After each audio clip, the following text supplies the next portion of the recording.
Assalamualaikum warahmatullahi wabarakatuh. Salam dan bahagia. Saya Lita Sri Mariati, calon guru penggerak dari Angkatan 7 Kota Bandar Lampung dari SD Negeri 1 Tanjung Senang, Bandar Lampung. Pada kesempatan kali ini, saya akan memaparkan koneksi antar materi, kesimpulan dan refleksi pemikiran Ki Hajar Dewantara. Adapun ini adalah tugas di modul 1, tugas 1.1.A.8. Nah, pada kesempatan kali ini, saya akan merefleksi diri saya melalui 3 pertanyaan. Yang pertama, apa yang saya percaya tentang murid dan pembelajaran di kelas sebelum saya mempelajari modul 1.1? Yang kedua, apa yang berubah dari pemikiran atau perilaku saya setelah mempelajari modul ini? Lalu yang ketiga, apa yang bisa segera saya terapkan lebih baik agar kelas saya dapat mencerminkan pemikiran Ki Hajar Dewantara? Saya percaya tentang murid dan pembelajaran di kelas sebelum saya mempelajari modul 1.1. 1. Peran guru lebih dominan dibandingkan peserta didik. Seringkali kita di kelas merasakan letih, bahkan lelah untuk menjelaskan materi pelajaran pada peserta didik. Hal ini menandakan bahwa kita lebih dominan di kelas daripada peserta didik. Lalu, yang kedua, peserta didik kurang aktif dan kurang motivasi dalam proses pembelajaran. Di sini, saya sering sekali merasakan di mana suasana kelas itu tiba-tiba diam ketika saya menjelaskan. Bahkan ketika saya bertanya, apakah ada pertanyaan atau adakah yang belum mengerti, seringkali anak-anak hanya diam saja. Di sini, saya sering berkata kepada anak-anak, kalau anak-anak diam itu ada 2 pertanda. Yang pertama, anak-anak paham pada materi yang ibu jelaskan, atau yang kedua, anak-anak tidak paham. Bahkan untuk bertanya pun anak-anak tidak tahu.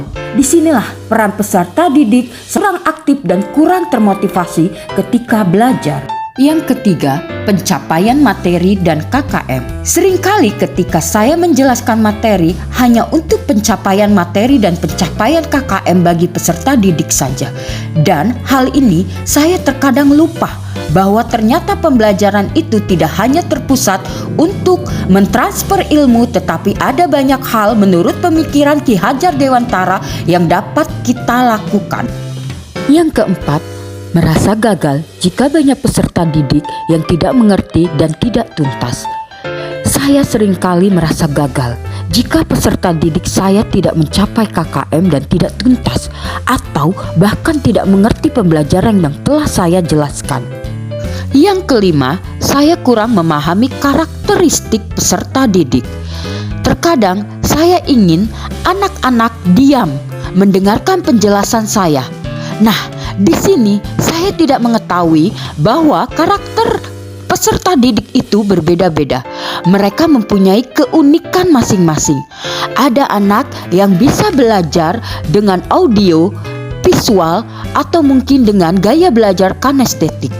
Nah, ini saya kurang memahami karakteristik anak didik saya. Yang terakhir, yang menjadi fokus utama saya adalah bagaimana suasana kelas saya tertib, disiplin, dan anak-anak paham dengan materi saya.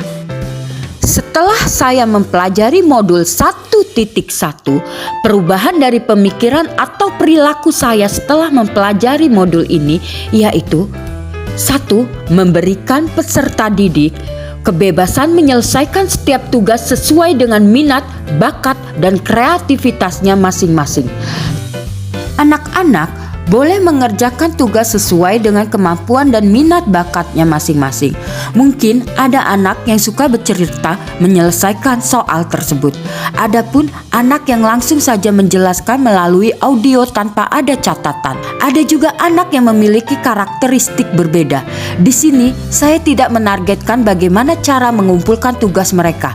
Mereka bebas berkreativitas dan berkreasi menurut potensi yang mereka miliki. Yang kedua, pembelajaran berpusat pada anak dan memberikan stimulus pertanyaan yang menarik untuk dijawab. Di awal pembelajaran, biasanya saya akan memberikan pertanyaan-pertanyaan yang membuat anak-anak tertarik untuk mempelajari materi yang akan kita jelaskan. Dengan begitu, anak-anak yang awalnya merasa bosan atau tidak mau memperhatikan, dia akan menjadi tertarik dan termotivasi untuk belajar.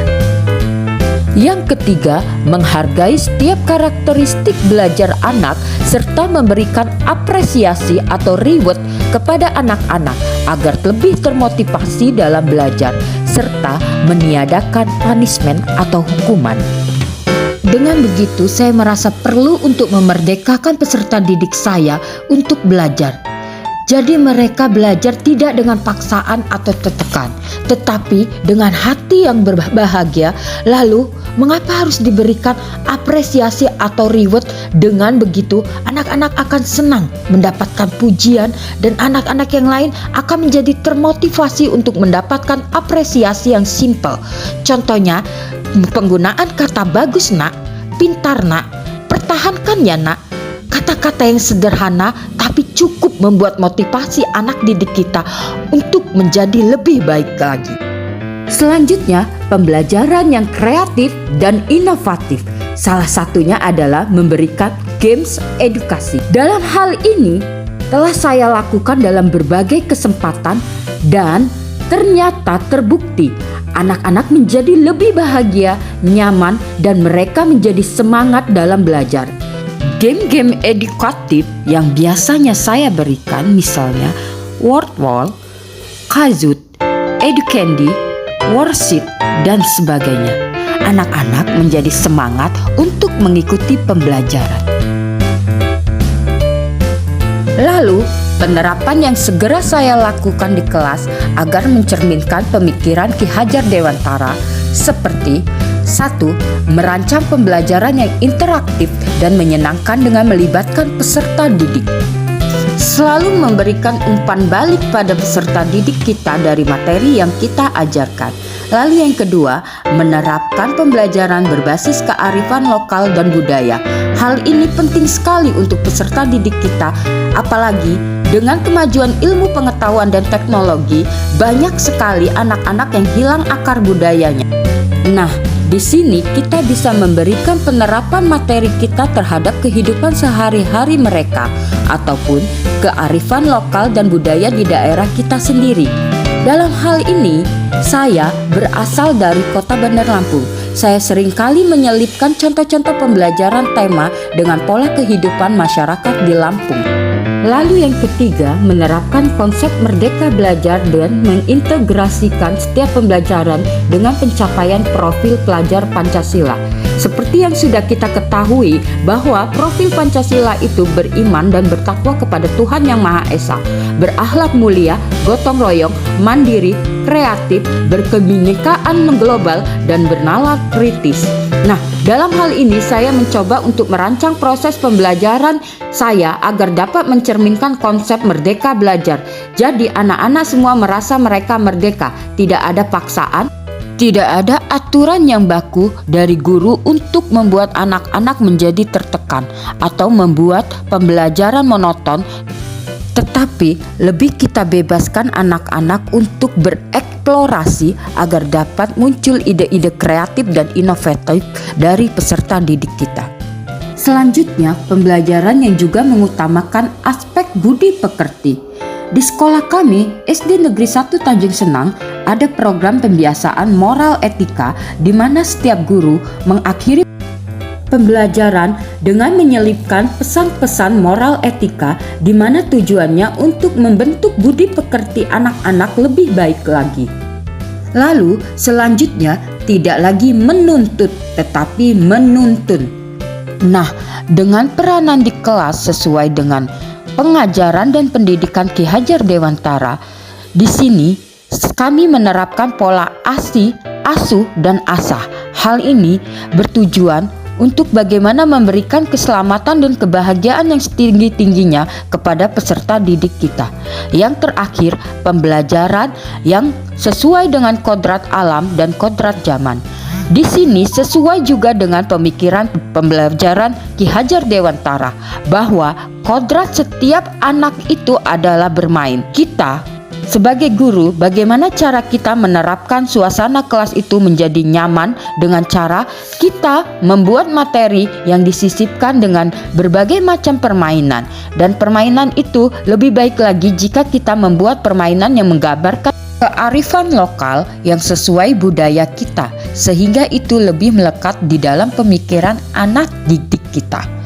Nah, kesimpulan yang dapat saya sampaikan, ada banyak hal dasar pemikiran dari Ki Hajar Dewantara yang sangat baik dan harus segera kita terapkan di proses pembelajaran di kelas ataupun di sekolah. Seperti salah satunya, anak-anak itu tidak terlahir sebagai kertas putih yang kosong, lalu kita dengan seenaknya menggambar atau memberi warna pada mereka. Pada dasarnya, anak-anak itu sudah punya garis yang samar-samar. Tinggal bagaimana kita menuntun agar garis itu terlihat jelas sesuai dengan minat, bakat, keunikan, dan keistimewaan setiap anak. Lalu, pendidikan itu tidak hanya memberikan ilmu pengetahuan saja, tetapi bagaimana kita memberikan suri tauladan, menuntun mereka untuk memiliki profil Pancasila dan berbudi pekerti yang baik. Seperti kata Ki Hajar Dewantara, pendidikan itu sejatinya memuliakan anak.